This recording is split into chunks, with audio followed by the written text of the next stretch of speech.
이재명 대표는 이번 총선에 적용할 선거제도에 대해서 현행 준연동형 비례대표제를 유지하고 비례의석 확보에 필요한 비례정당을 만들겠다고 밝혔습니다.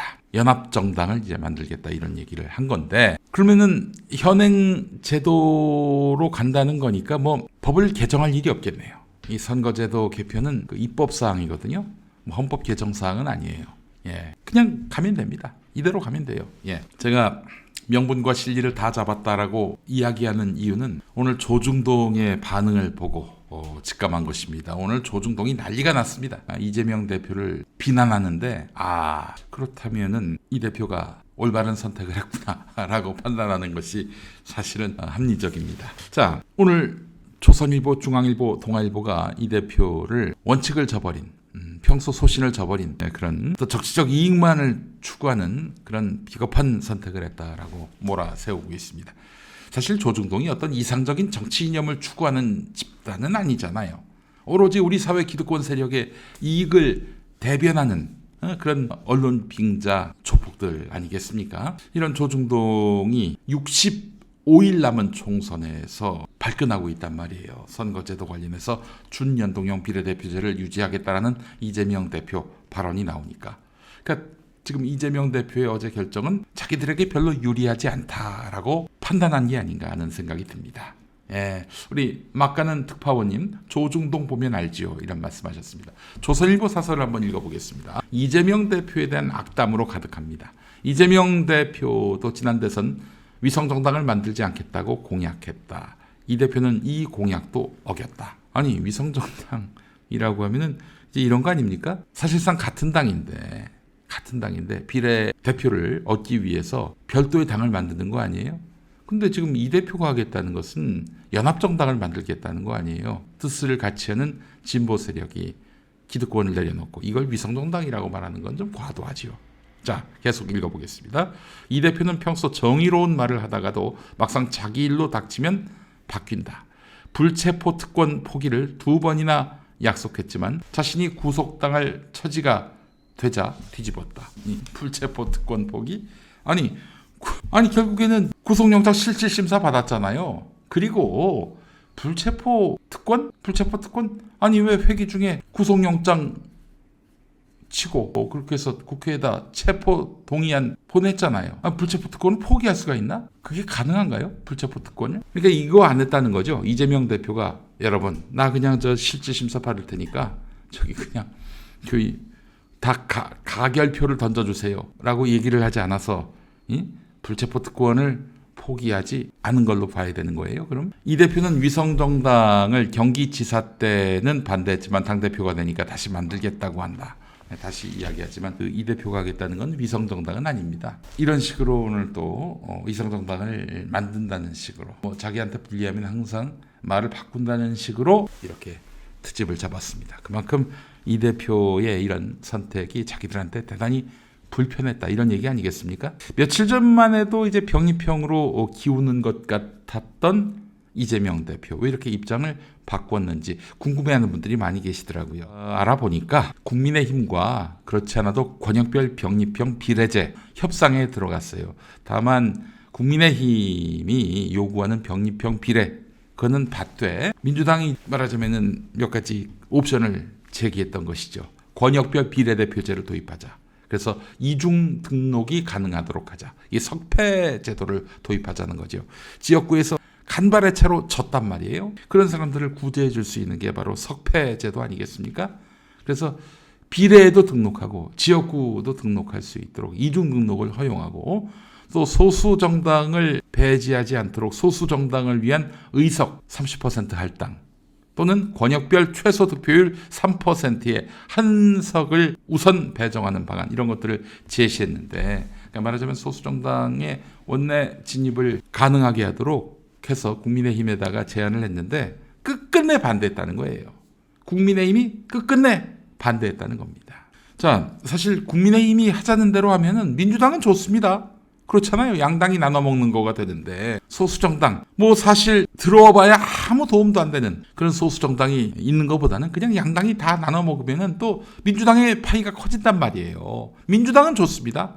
그러나 원칙을 완전히 버리고 국민의힘과 야합하는 꼴이 된다면은 이거는 사실은 원칙을 위배하는 것이고요. 역사에 죄를 짓는 것이죠. 자, 사실 이재명 대표는 지난 대선 때 다당제를 위한 선거개혁, 비례대표제 강화 이것을 일생의 꿈이라고 얘기했습니다. 그걸 부인하는 꼴이 되는 거지. 양당이 야합해가지고 양당이 다 나눠먹는 구조로 가게 된다면. 그럴 수는 없었던 거예요. 그래서 이재명 대표가 이 준연동형 비례대표제로 가기로 마음을 먹었던 겁니다. 이재명 대표가 원칙을 지키려고 했던 거예요. 지금 원칙을 다 깼다. 지금 조중동은 이재명 대표를 쓰레기로 규정하고 있는데 아니에요. 원리 원칙을 지키려고 했어요. 명분을 지키려고 했습니다. 자, 그러면은 이재명 대표가 명분만 지킨 것이냐? 그렇지 않습니다. 실리도 아주 단단히 챙겼다고 저는 봅니다. 소수 정당을 배려했다는 그 명분을 택한 것도 맞습니다. 그러나 실리도 챙겼다 이 얘기죠. 실리가 뭐냐? 수도권 등 접전 지역에서의 승리 가능성을 높였다는 겁니다. 이게 그 사실 조중동이 발끈하고 국민의힘이 반대하는 이유기도 합니다. 야권 세력 연대를 통한 통합 비례정당을 표방했잖아요. 이거는 위성정당이 아닙니다. 민주당이 얼마나 양보하는지는 두고 볼 일이지만은 이렇게 된다면은 선거 연대가 가능해지는 것이고요. 소수 진보 야당이 지역구에서 후보를 내는 바람에 민주당 표를 잠식하는 일은 막을 수 있다는 것이죠. 정의당은 준연동형 비례제가 유지된다는 전제하에 민주당과의 선거연대도 가능하다고 했습니다. 가장 민주당에게 한마디로 비협조적이고 도리어 민주당이 망하기를 바라는 그런 진보야당 하면은 정의당이 생각이 나잖아요. 정의당이 실제 그런지 안 그런지는 이제 본인들은 억울해할 수도 있습니다. 그러나 어쨌든 지금까지 우리 인식 속에서는 우리의 선입견으로는 정의당이 민주당 가는 길을 항상 막았고 발목 잡았고 그랬던 정당 아니겠습니까? 그런데 정의당조차도 준연동형 비례제가 유지된다면은 민주당과 선거연대가 가능하다. 그렇다면은 연합비례정당, 통합비례정당도 가능하다는 얘기 아니겠습니까? 자, 이러면은 의석수는 병립형으로 돌아갔을 때와 큰 차이가 나지 않게 되는 것이다 라고 계산기를 두드려 봤던 거예요. 자, 그래서 조선일보가 지금 비례연합정당에 재를 뿌리고 있습니다. 녹색정의당, 기본소득당, 진보당 등 원내 정당을 포함해서 옥중 창당을 추진하는 송영길 전 대표, 조국 전 법무부 장관까지 아우르는 연합체가 탄생할 수도 있다. 자기들이 잔뜩 악당 이미지를 뒤집어 씌운 송영길, 조국 또 이 연합 비례정당에 들어올 수 있다. 이러면서 지금 선을 긋고 있는 건데요. 낙인을 찍고 있는 건데요. 그러면서 조선일보는 이런 기사도 실었습니다. 민주당 일각에서는 반 윤석열을 표방한다면 문이 열려 있다. 이준석 개혁신당도 반윤이면 함께할 수 있다. 이런 말까지 나왔다고 하는데 누가 한 말이니? 조선일보. 야, 어디 이준석 개혁신당이 가능하겠니? 너무 나가도 지나치게 나갔어요. 자, 이번에 민주당과 이재명 대표가 구상하는 야권 연합 정치는 민주개혁 진영이 연합신당을 통해서 비례대표 후보를 통합 공천하고 지역구에서는 민주당 중심의 후보 단일화를 통해서 확고한 대여 전선을 구축하는 것이다. 이렇게 보시면 되겠습니다. 장기적으로는 말이죠. 이번 총선뿐만 아니라 장기적으로는 차기 대선에서도 연합 정치가 가능한 거예요. 총선에서 이런 신뢰를 쌓게 된다면 말이죠. 사실 지난 대선 따져봅시다. 그 심상정 씨가 가져간 표, 그 표가 절반 이상만 이재명 대표에게 왔다면 심상정 표가 뭐 저기 윤석열한테 갈 일은 없을 거 아니에요. 절반 이상만 이렇게 이재명 대표에게 왔다면 그러면 이재명 대표가 이겼습니다. 이재명 대표는 아마 지난 대선을 복귀하면서 나를 비난하고 무시하는 이런 정의당 마음도 상하고 화도 났겠지만은 근데 이 친구들을 배제하고 갔다가는 대선 때 항상 간발의 차로 결론이 나는 이 대선 때 굉장히 크게 리스크가 될 수 있다라고 판단했던 것 같아요. 그래서 차기 대선에서도 연합정치의 이 구도를 이어간다면은 다음 대선은 보수정당과 1대1 대결 구도로 치르게 될 것이고 0.7%포인트 차로 지는 일은 막을 수 있지 않을까 이렇게 구상한 것 같아요. 자, 그런데 말이죠. 뭐 큰 원칙은 이렇게 정해졌는데 방식이 걱정입니다. 각 당마다 욕심이 많을 텐데 그래서 비례대표 공천 방식을 두고 국민참여 배심원단 심사로 순번을 결정하는 방안이 거론되고 있습니다.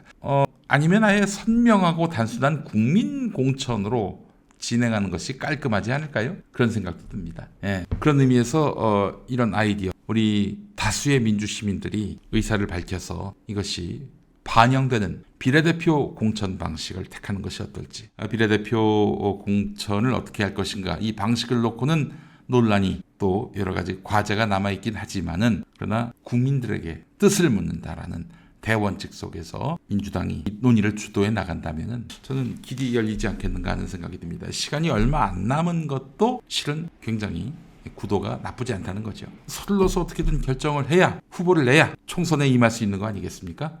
자, 그렇기 때문에 우리 민주시민들 중에서 어제 준연동형 비례대표제로 가는 것과 관련해서 상심하신 분들이 많이 계시지만은, 이재명의 그 구상은 굉장히 우리가 생각했던 것보다도 더 깊이가 있다. 단순히 뭐 양보했다 혹은 뭐 굴복했다 이런 식으로 볼 일은 아니다라는 점을 제가 말씀드리고 싶습니다. 근데 얄밉긴 하죠. 사실은 한겨레가 오늘도 제한적이라도 준연동형 취지에 맞추려면은 소수 정당에 대한 통 큰 양보가 필요하다 이런 얘기를 했는데, 야, 왜 이재명과 민주당은 날마다 양보만 해야 하니? 그동안 윤석열과 손잡았고 이재명 대표 체포 동의안 가결표 던졌던 자들에게도 늘 양보하고 해맑은 웃음을 지어야 하는 거야? 민주당이 독식하는 것에 대한 염려 알긴 아는데, 그렇다고 떼쟁이가 돼서는 안 되지. 제가 누차 말씀드렸습니다. 저는 준연동형제나 병립형이나 제도가 중요하지 않다라고 얘기하면서도, 그러면서도 이 정의당 같은 당들이 민주당에게 양보를 요구하는 이런 행태 자체를 굉장히 비판적으로 봤어요. 야, 민주당에게 맡긴 표가 있냐? 아니잖아. 너희들이 국민들의 마음을 얻어가지고 그렇게 해서 의석수를 늘려나가야지. 민주당한테 항상 양보하라. 참, 그건 좀 너무 날로 먹는 정치 아닙니까? 저는 준연동형 비례대표제 좋아하지 않습니다. 이게 지금 무슨 의미가 있어요?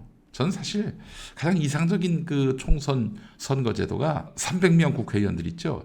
전부 정당으로 뽑는 겁니다. 100% 비례대표로 뽑는 거예요. 그러니까 간단하잖아요. 단순하잖아요. 어느 당을 지지하십니까? 이것만 묻는 총선이어야 한다고 봅니다. 그게 가능할지는 모르겠습니다만은. 네. 자, 그렇습니다. 하여튼 이재명 대표의 준연동형 비례대표제를 고수하겠다, 유지하겠다, 이런 것은 명분과 실리를 잡은 아주 넓고 깊은 포석이 있다는 점, 이렇게 평가할 수 있겠습니다.